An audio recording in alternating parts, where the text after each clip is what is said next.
আসসালামু আলাইকুম। তো আমাকে এই মাটির হাঁড়ি দেখতে খুবই ভালো লাগে। তার জন্য আমাদের এখানে আজকে বিক্রি করতে এসেছিলো। আমি দেখে নিয়েছি।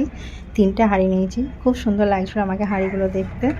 তো হাঁড়িগুলো আমি ওভারনাইট জলে ভিজিয়ে রেখে দিয়েছি। জলে এইভাবে ভিজিয়ে রাখলে হাঁড়িটা অনেকটা টেকসই হয়। তারপরে জল ফেলে দিয়ে এতে সর্ষের তেল বুলিয়ে নেব।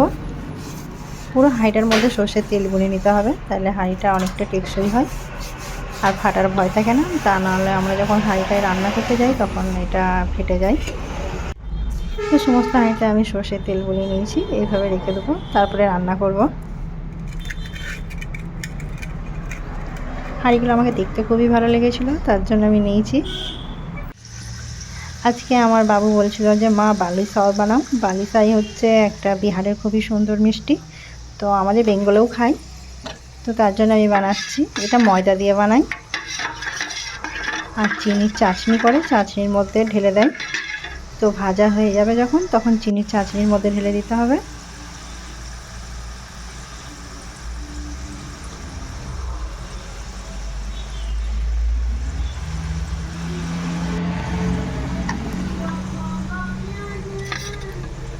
এই বালুশাই যখন আমরা বিহার গিয়েছিলাম তখন খেয়েছিলাম, খুবই ভালো লেগেছিল।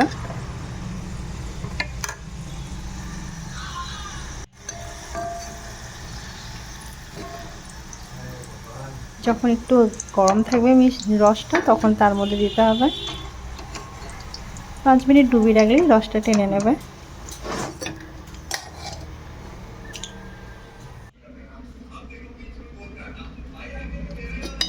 তো তোমাদেরকে দেখাচ্ছি, দেখো রসটাও পুরোপুরি টেনে নিয়েছে।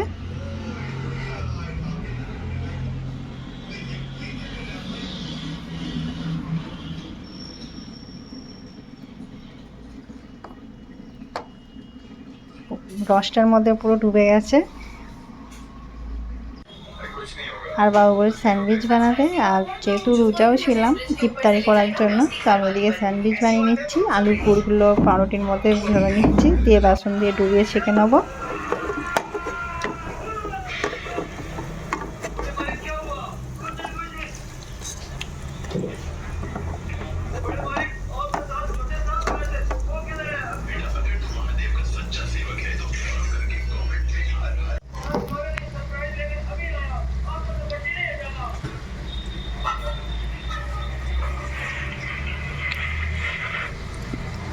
এই রোজার মাসে সবাইকে একটু ঝাল ঝাল খেতে বেশি ভালো লাগে।